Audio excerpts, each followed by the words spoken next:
So we're going to make a flying sea today. Now I think the flying seas are one of the best lures for salmon, trout, bass, pike. They come in all different colours of skins. You can get plain, red, yellow, black, purple, orange, yellow. You get genie type skins, which I think are really quite good, which are black on the outside and yellow on the inside. These are really productive, I found, on the river. So what you need is, you basically need the latex skirt, either a treble or a single hook. A lot of people are using single hooks now. You have a lead body, and they come in ranges of weights from 28 grams, 20 grams is what I use a lot. They go up to 50 odd grams for sea fishing, and go down to 6 or 8 grams for trout fishing. A wire, a blade, which can be silver, copper, it can be a coloured blade even. You can different colours, whatever combination, or gold. A tulip bead, a clevis, and a metal bead. That allows the blade to spin on the clevis. So what you do to make it, basically, it's quite straightforward. There's not a lot of work in it. You basically push in the lead body into the latex skirt.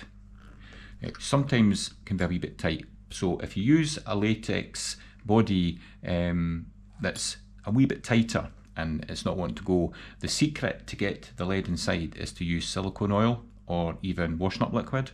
A wee dose of that into it, and the lead body will slip right in, no problem, into latex skirt. So you take a wire, and because of the lead is basically, the body is an inline weight, you basically up the middle of it and you push the wire through, looking for the centre, obviously the centre of the top of the latex skirt. And once you find that centre, it sometimes takes a second or two to get it where you're wanting it to come out. Obviously you want it to be as centred as possible. You basically just push it through. Now I'm going to use a treble hook. So you put the treble hook onto the preformed wires. These are preformed, so the loop's already there. Some people make just a single loop and then thread it up, or by straight wire and make a loop themselves, but this is for easiness. Basically you push that in, and what you try to do is you try to get the smaller end of the wire to go inside the lead. Now this is the bit that I find the trickiest bit. This is definitely the trickiest bit. Sometimes it goes in without any problem, other times it can be a bit more complicated, and it can be difficult to get it in. But once it goes in, you're really sorted. And then what I do is I push down onto the skirt, obviously be aware there's a sharp hook there, and force the body onto the lead.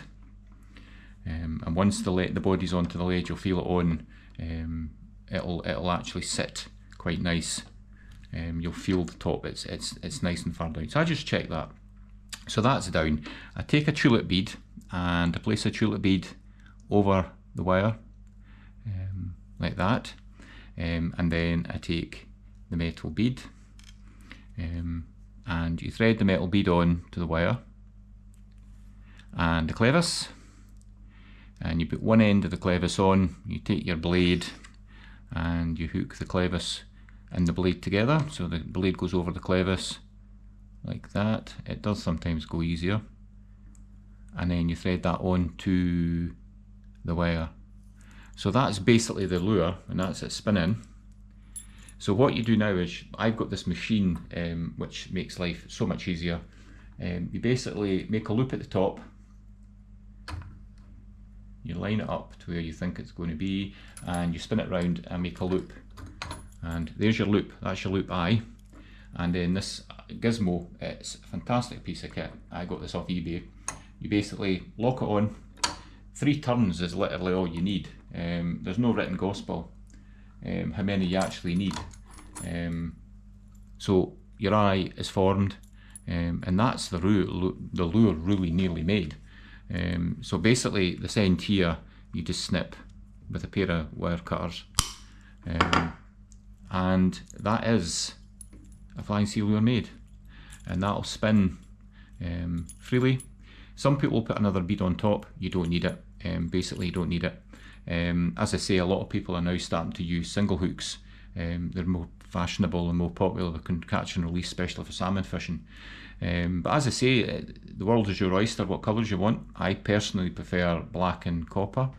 I like yellow and silver. I like red and copper. As I say, you've got a choice of blades. You can make whatever blade colour you like. You can buy on the internet. They're quite readily available. Same with the tulips. You can get them in red, black, white, yellow. It's just your choice. But it's a wonderful lure to fish and catch Atlantic salmon.